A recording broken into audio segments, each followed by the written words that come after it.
CM YS Jagan bus యాత్రకు సిద్ధమవుతున్నారు. ఈ నెల 27 నుంచి బస్సు యాత్ర ప్రారంభం కానుంది.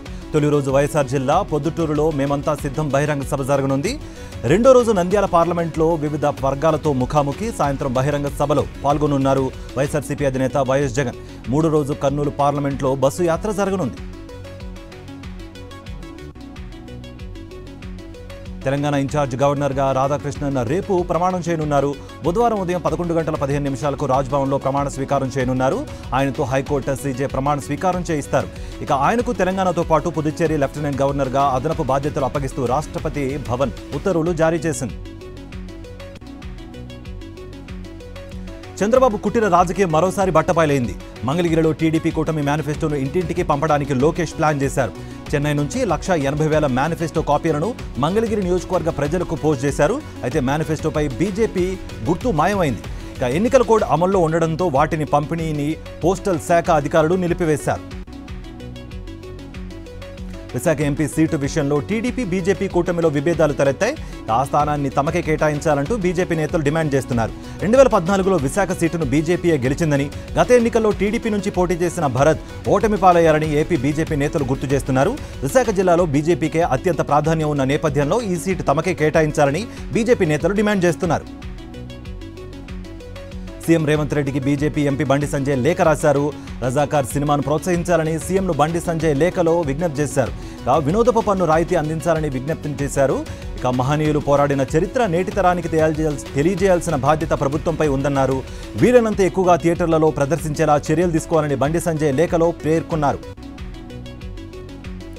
సచివాలయ, వాలంటరీ వ్యవస్థ, సంక్షేమ పథకాలను అమలు చేసి సీఎం జగన్ ప్రజల గుండెల్లో నిలిచిపోయారని అన్నారు.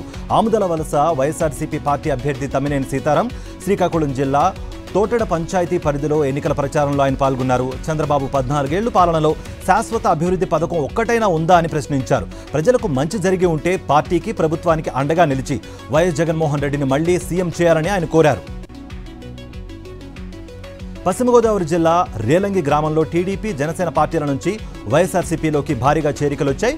టీడీపీ, జనసేన కార్యకర్తలకు కండువా కప్పి వైఎస్ఆర్సీపీలోకి ఆహ్వానించారు మంత్రి కారుమూరి నాగేశ్వరరావు. పారదర్శక పాలనతో సంక్షేమాలను గడప వద్దకే అందిస్తున్న వైఎస్ జగన్కు అండగా ఉండాలని పిలుపునిచ్చారు కారుమూరి. మాడుగుల నియోజకవర్గంలో టీడీపీ తమ్ముళ్లు రోడ్డెక్కారు. ఎన్ఆర్ఐ పైలా ప్రసాద్కు సీటు ఇవ్వొద్దంటూ నినాదాలు చేశారు. స్థానిక నేతలకే సీటు ఇవ్వాలంటూ డిమాండ్ చేస్తున్నారు. పార్టీ టికెట్ కోట్ల రూపాయలకు అమ్ముకున్నారంటూ విమర్శలు చేస్తున్నారు. పార్టీ కోసం కష్టపడిన వారికి అన్యాయం జరిగిందని ఆగ్రహం వ్యక్తం చేస్తున్నారు. మాడుగుల సీటుపై అధిష్టానం పునరాలోచించాలని డిమాండ్ చేస్తున్నారు. నెల్లూరు జిల్లా అనంతసాగరం మండలంలో విజయభవ యాత్రను ఆత్మకూరు ఎమ్మెల్యే మేకపాటి విక్రమరెడ్డి నిర్వహించారు. ప్రజా సంక్షేమ పాలన అందించిన వైఎస్ఆర్సీపీ ప్రభుత్వానికి ప్రజలంతా అండగా నిలవాలని అన్నారు. ఇచ్చిన హామీలను గాలికొదిలేసిన పెత్తందారులకు బుద్ధి చెప్పాలని అన్నారు.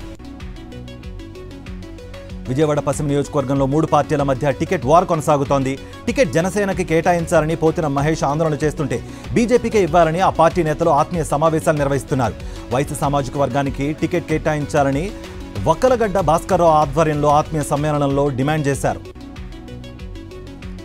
ఎన్టీఆర్ జిల్లాలో ఎన్నికల కోడ్ అమల్లోకి వచ్చినందున అందరూ నిబంధనలు పాటించాలన్నారు జిల్లా కలెక్టర్ ఢిల్లీరావు. ఎస్పీ క్రాంతి రాణా టాటా జిల్లాలో ఎక్కడ సభలు, సమావేశాలు పెట్టాలన్నా ముందుగా అనుమతి తీసుకోవాలని స్పష్టం చేశారు. నంద్యాల జిల్లా నందికొట్కూరులో టీడీపీ నేతలు ఓటర్లను ప్రలోభాలకు గురిచేస్తున్నారు.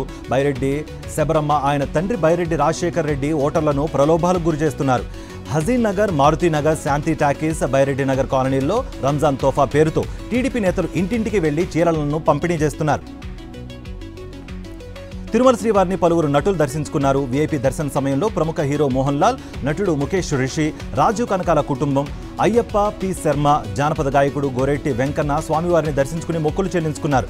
దర్శనం అనంతరం ఆలయ అర్చకులు ఆశీర్వదించి తీర్థప్రసాదాలు అందజేశారు. ఏపీలోని కోస్తా మీదుగా కొనసాగుతున్న ద్రోణి ప్రభావంతో 2 రోజుల పాటు వర్షాలు కురిసే ఛాన్స్ ఉన్నట్లుగా విశాఖ తుఫాన్ హెచ్చరిక కేంద్రం డైరెక్టర్ సునంద తెలిపారు. ద్రోణి ప్రభావం ఉత్తర కోస్తాపై ఉందని, 2 రోజుల పాటు ఉష్ణోగ్రతలు తగ్గుముఖం పడతాయని స్పష్టం చేశారు. అక్కడక్కడ మోస్తారు వర్షాలు కురుస్తాయని, ఇక 1-2 చోట్ల భారీ వర్షాలు కురిసే అవకాశం ఉందన్నారు. కామారెడ్డి జిల్లా బీర్కూర్ మండల కేంద్రంలో ఓ ప్రైవేట్ విత్తనాల షాప్ ముందు రైతులు ఆందోళన చేశారు. వరి సీడ్ నాసి రకం ఇవ్వడంతో నష్టపోయామని ఆగ్రహం వ్యక్తం చేస్తున్నారు. వెంటనే తమకు నష్టపరిహారం చెల్లించాలని డిమాండ్ చేశారు.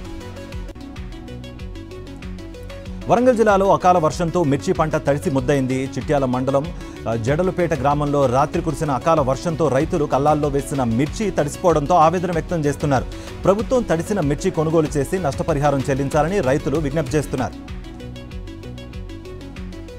అకాల వర్షాల కారణంగా పంట నష్టపోయిన రైతులకు ప్రభుత్వం ఆదుకోవాలని రైతులు డిమాండ్ చేస్తున్నారు. కామారెడ్డి జిల్లా బెక్కునూరు మండలం అంతంపల్లి జాతీయ రహదారిపై నిరసనకు దిగారు. వడగండ్ల వానతో తాము నష్టపోయామని వెంటనే నష్టపరిహారం అందించాలని వారు డిమాండ్ చేశారు. రైతుల ధర్నాతో కాసేపు జాతీయ రహదారిపై వాహనాలు నిలిచిపోయాయి. యాదాద్రి లక్ష్మీ నరసింహస్వామి వార్షిక బ్రహ్మోత్సవాలు అంగరంగ వైభవంగా జరుగుతున్నాయి. 9వ రోజు స్వామివారు శ్రీ మహావిష్ణువు అలంకరణలో గరుడ వాహనంపై భక్తులకు దర్శనమిచ్చారు. విష్ణుమూర్తి అలంకరణలో గరుడ వాహనంపై ఆలయ మాడవీధుల్లో స్వామివారిని ఊరేగించారు.